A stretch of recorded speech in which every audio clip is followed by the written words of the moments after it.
বুকের উপর হাত রেখে মাত্র 3 বার সূরা ইখলাস পাঠ করে ফু দিলে কি হয়, কি লাভ হয়?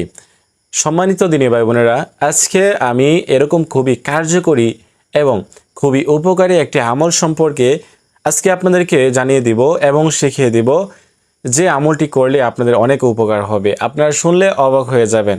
ক্লাস সহিহ শুদ্ধ করে পারেন তাহলেই হবে।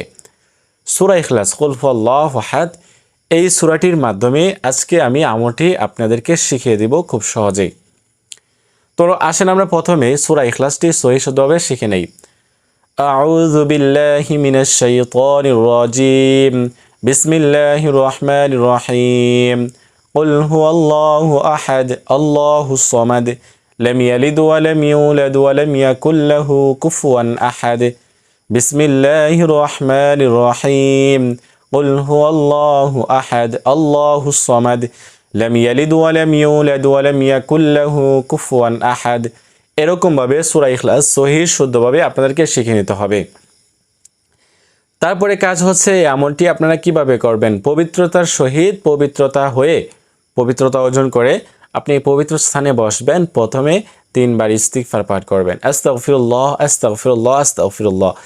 তারপরে 3 বার দুরূদ শরীফ পাঠ করবেন, যে দুরূদ শরীফ আমরা নামাজের মধ্যে পাঠ করে থাকি। দুরূদ ইব্রাহিম, আল্লাহুম্মা সাল্লি আলা মুহাম্মাদ ওয়া আলা আলি মুহাম্মাদ, এই দুরূদ শরীফ পাঠ করতে হবে। সম্পূর্ণ পাঠ করে নেবেন। এবং যারা এই দুরূদ শরীফ পারে না তারা শুধুমাত্র সাল্লাল্লাহু আলাইহি ওয়াসাল্লাম পাঠ করে নেবেন। তো এখন কথা হচ্ছে সূরাতুল ইখলাস কয়বার পাঠ করতে হবে? 3 বার পাঠ করে আপনি শেষে 3 বার দুরূদ শরীফ পাঠ করে আপনি ওই বুকের উপরে এইভাবে হাত রাখবেন, রেখে ফু দিবেন। ঠিক আছে? এরকমভাবে আপনি আমলটি আগে করবেন সহিহ শুদ্ধভাবে করে, তারপরে ফু দিবেন। ফু দিয়ে কী করতে হবে? আর কিছুই করতে হবে না।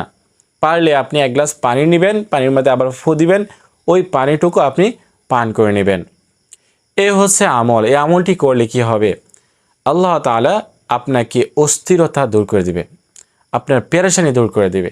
আপনি পেরেশানির মধ্যে পড়েছেন, আপনার বুক ব্যথা করতেছে, আপনার অস্থির লাগতেছে, বা আপনার বুক ব্যথা মানে অতিরিক্ত ব্যথা করতেছে, বুঝছেন? তো এইরকম যদি অবস্থা হয় আপনি আমলটি করতে পারেন।